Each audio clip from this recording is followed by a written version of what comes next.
Hello, this is Candid Talk with Adelle. We are all about growth and accountability. However, there is no growth in any sphere if you're not healthy. There is a silent killer that is coming for you and I if we don't change our lifestyle. This conversation must be had, and here at Candid Talk, we are going to have these conversations. Let's get started. According to World Health Organization, non-communicable diseases kill 41 million people each year, and 74% of those deaths globally. Each year, 17 million people die from non-communicable diseases before the age of 70. 86% of those are in low, middle-income countries. That's where you and I belong. So this conversation is very important. We are seated at the new Nanjing Hotel. Every small function that you do have, every bridal shower, if you want to have those private meetings, this is a place to be. So try and visit them. Their phone numbers are down on the screen. Visit them and enjoy your time here with your family.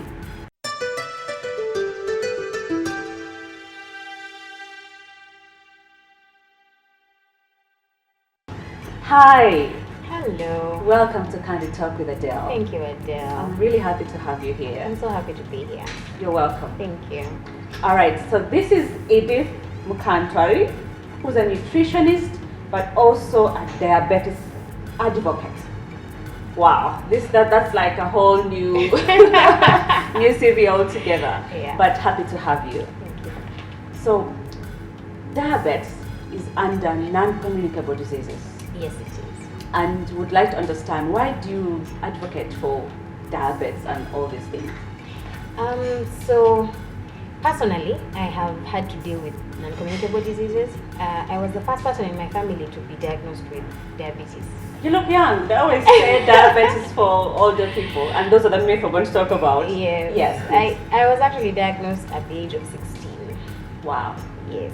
So it was very, very early on, and no one understood what was going on. For the longest time, it was a struggle to even get the care that I needed, because people thought, you can't, like, how? You're young. It doesn't You're make 16. sense. Of course, it wouldn't make sense at the time. Yeah, so Yeah. even the school nurse really thought I was just like Joa. She thought I was trying to just get out of school, and I really needed help, because Yeah. I honestly was doing badly.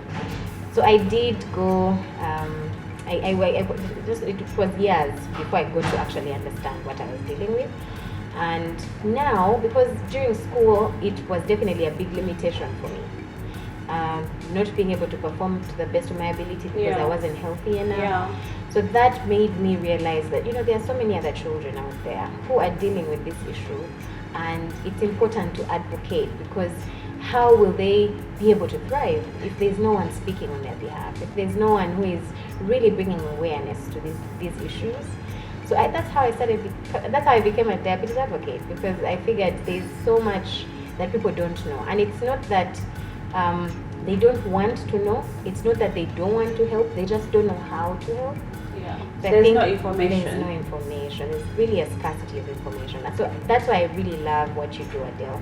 Thank you. This channel it really brings things out of the dark into the light. And these are things that for the longest time, people, if you can't figure out how to deal with something, you keep quiet. We are very good at keeping quiet and not coming out and speaking out. So I want to show people that you can come out, you can speak out, you can talk about things that most people would be even scared to say. I'm happy to hear that you actually went out to seek help. But let's start from the beginning. What are non-communicable diseases? That's a good question. Yeah. So non-communicable diseases are diseases that cannot be spread from one person to another. Mm-hmm. However, we're learning now that they can be spread in terms of habits. If, for example, the family you grew up in, if they are used to eating sausages every morning, that's what you know, that's what you're used to. Yeah, sure. So you can find that you can pick up habits depending on the people you're around. And do they have healthy habits? Do they have unhealthy habits? And not that we don't want to say bad habits or good habits, because the truth is, it adds a judgment to the way a person lives, and we want to take away that judgment. So when we say unhealthy, it just means you can transition into healthy habits. I think we fear certain words and say, oh, you look unhealthy. You're like, really? Like, how can you say something like that? Yeah. But when you're going to look deeper into it, you understand that you need to change your lifestyle. Very true. So these non-communicable diseases are killing almost 74% of the death globally. Yeah. That is scary. It's huge. It is so huge. And out of that, 86% is from the low-income countries where we belong. And them not being passed on from one person to another means that you can take long without knowing that you have this disease.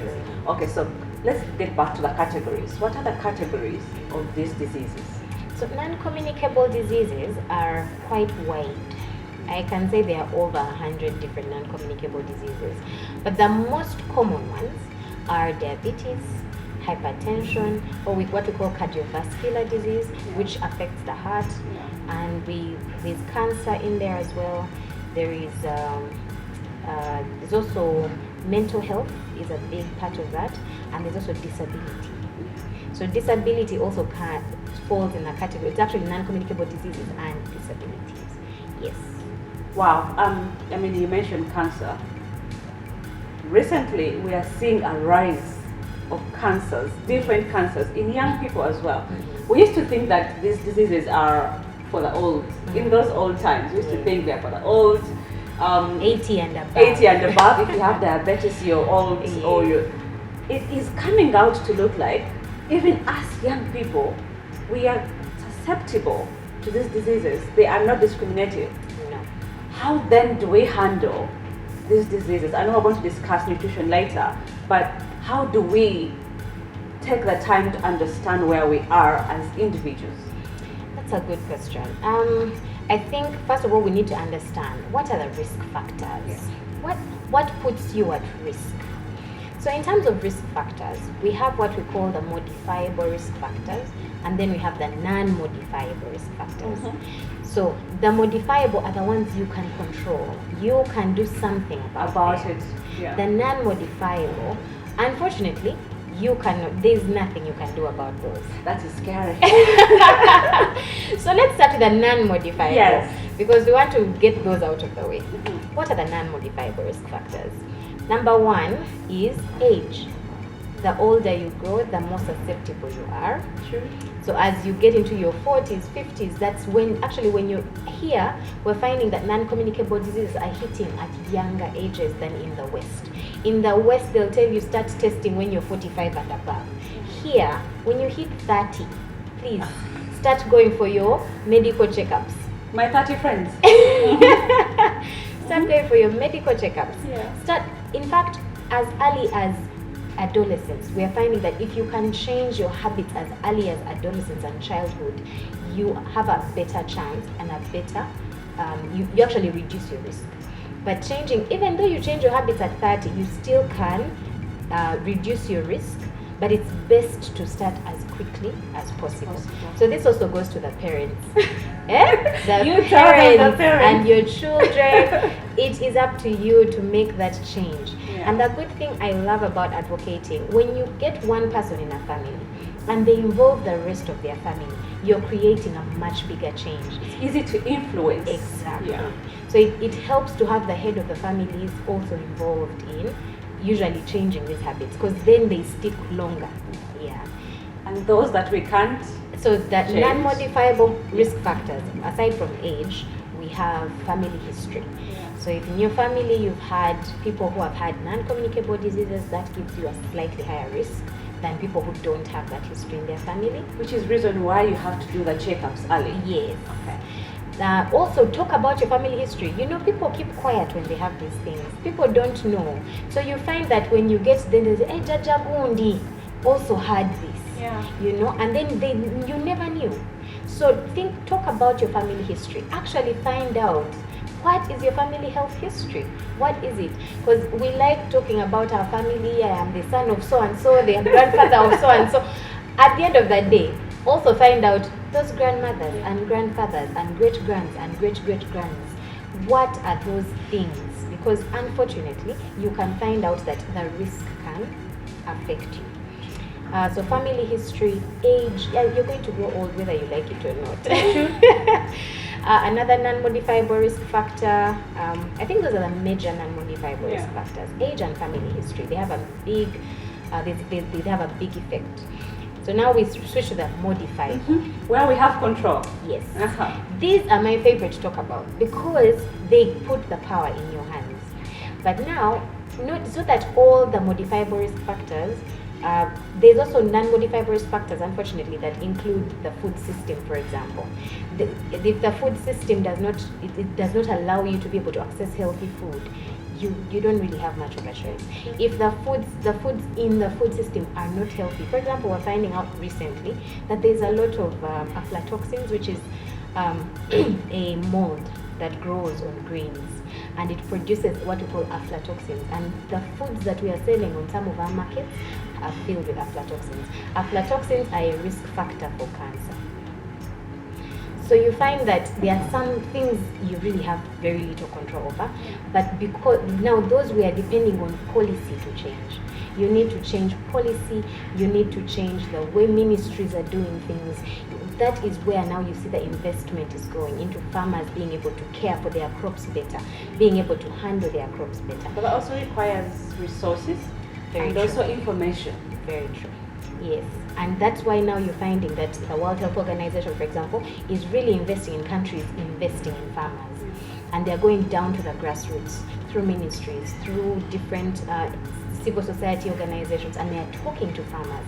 For example, things like tobacco is a big risk factor. For cancer. It's modifiable for cancer, even diabetes and diabetes? hypertension. Yes. Okay. So it actually helps now that they're going down to farmers and trying to find better ways for tobacco farmers to make a different living away from tobacco. That's difficult. The kind of taxes that come from that crop, that could be difficult. But as individuals, now that we know that these non-communicable diseases are quite slow but regressive, they, for example, by the time you discover that you have cancer, the signs are already coming out, possibly stage 1 or stage 2, but we don't take the time. We fear finding out these things, and it's humanity. We fear. How do we then let young people know that it is okay to just go and find out? So that's actually one of the biggest challenges in care for non-communicable diseases. We wait too long. But when we find out early, if you find out most of them are reversible. If you find out early, they can be managed better. Some of them can. It's actually they can actually reverse. You can actually find that whatever risk you had accumulated, when you change your habits and behaviors, you can find that you can regress and it can actually disappear. For example, diabetes, it can go away. Type 2 diabetes, if you manage properly, can go away and can allow your body to be able to function again.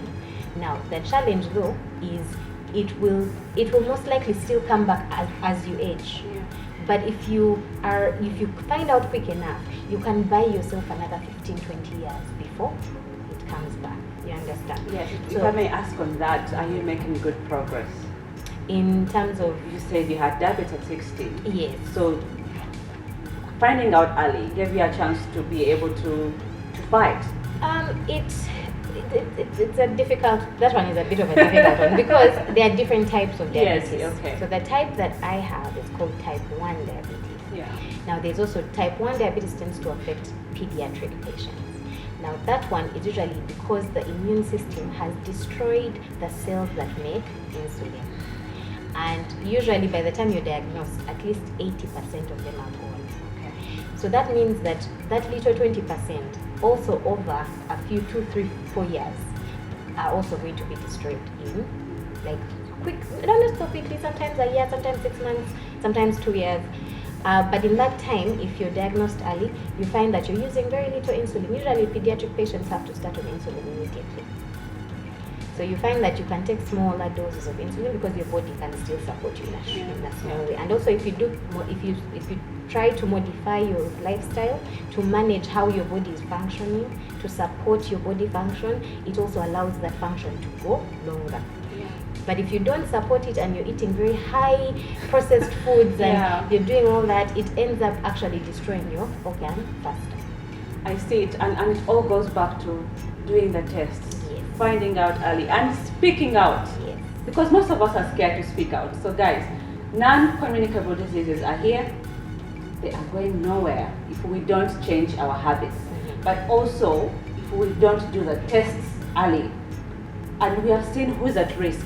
There's no, all ages at risk. Non-communicable diseases can affect all ages.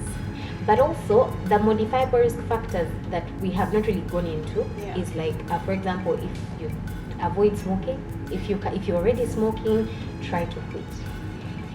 If you drink alcohol, drink moderately. And what does moderately mean? Usually people will say a drink a day for women and 2 drinks a day for men. But the truth is, the World Health Organization has actually come out this last year and said alcohol has no benefit, no health benefit whatsoever. So there's no reason for you to actually drink every day. There's really no reason. At the end of the day, when you quit alcohol, you're saving money. You're saving money and also saving your life in the process. And you're saving your life in the process. And if you're not drinking, there's no reason to start. There's no reason to start. Another modifiable risk factor is physical activity. Exercise. Oh my God. Exercise. Stop it. I'm telling you that these days, most of us spend time in the offices. We sit for more than 8 hours. By the time you stand up, you are tired. You're going home again, sit and watch TV. Jesus Christ. How do we encourage people to exercise more? Myself inclusive. We don't actually take it serious. Very true. I think the biggest reason why we don't exercise, again, goes back to our community and our environment. Our roads are not very good for running. You can end up with an accident. So some people worry about going out to exercise. But no, you can find a field nearby. You can be in your compound and skip. And now there are all these apps that show us how to exercise and home. Give you some minutes at home. Cheap. You don't have to spend any money to exercise, honestly. You just have to have really good footwear. Make sure you exercise with good footwear, because you can injure yourself if you're not dressed properly. True. So invest in good footwear and run. Run, jog, skip. You can do jumping jacks. You can do any kind of the exercise we did as children. Apart together, please. I do actually sometimes think that my son does more exercise than I do, because he walks more, he plays more, and most of us are at home seated doing nothing. On the weekends we are just chilling.